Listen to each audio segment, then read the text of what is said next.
শুরুতেই জানিয়ে রাখতে চাই যে কিছুক্ষণ আগেই শেষ হয়েছে শুভ মহালয়ার যে সকাল ৬টায় ঢাকেশ্বরী মন্দিরে যে পূজাটি অনুষ্ঠিত হয় সেটি অনুষ্ঠিত হয়ে এর মধ্যে শেষ হয়ে গিয়েছে এবং আজ সনাতন ধর্মাবলম্বীদের সবচেয়ে বড় ধর্মীয় উৎসব দুর্গাপূজার পূর্ণলগ্ন যে শুভ মহালয়া সেই শুভ মহালয়া শুরু হলো এবং এই শুভ মহালয়ার মধ্য দিয়েই কিন্তু দুর্গাপূজার আনুষ্ঠানিকতা শুরু হলো, দেবী পক্ষের সূচনা হলো। হিন্দু শাস্ত্র এবং পুরাণ মতে দেবী দুর্গার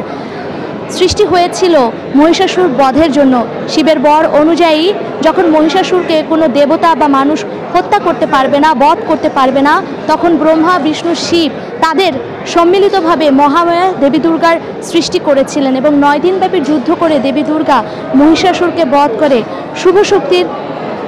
উদয় করেছিলেন, অশুভ শক্তির বিনাশ করেছিলেন। এবং এবার দেবী দুর্গা ঘটকে চড়ে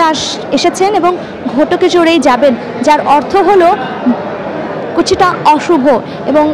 এর পরিপ্রেক্ষিতেই কিন্তু দেবী দুর্গার যারা ভক্তবৃন্দ রয়েছেন তারা প্রত্যাশা করছেন যে দেবী দুর্গার আগমনে দেবী দুর্গাকে প্রার্থনা করে তিনি যাতে তার সঙ্গে করে সকল জরাজীর্ণতা এবং সকল অশুভ শক্তিকে সঙ্গে করে নিয়ে যান, সেই প্রার্থনাই কিন্তু তারা করছেন। এবং আজকে শুভ মহালয়ার যে চণ্ডীপাঠ, সেই চণ্ডীপাঠের মধ্য দিয়েই কিন্তু এই দুর্গাপূজার আনুষ্ঠানিকতা শুরু হলো এবং ঠিক 6 দিন পর মানে 9ই অক্টোবর হবে মহাষষ্ঠী এবং 13ই অক্টোবর বিজয়া দশমী। এবং 5 দিনের এই দুর্গাপূজার যে উৎসবের যে আনুষ্ঠানিকতা সেটি আজকের পূজার মাধ্যমেই কিন্তু শুরু হলো। এবং এই শুভ মহালয়ার মধ্য দিয়ে মন্দিরে মন্দিরে যে আচার এবং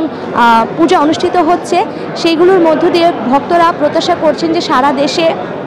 যেই অবস্থা বিরাজ করছে, দেশের যে বর্তমান পরিস্থিতি, সেই বর্তমান পরিস্থিতির অনেকটাই আরও বেশি সুন্দর হয়ে উঠবে, আরও বেশি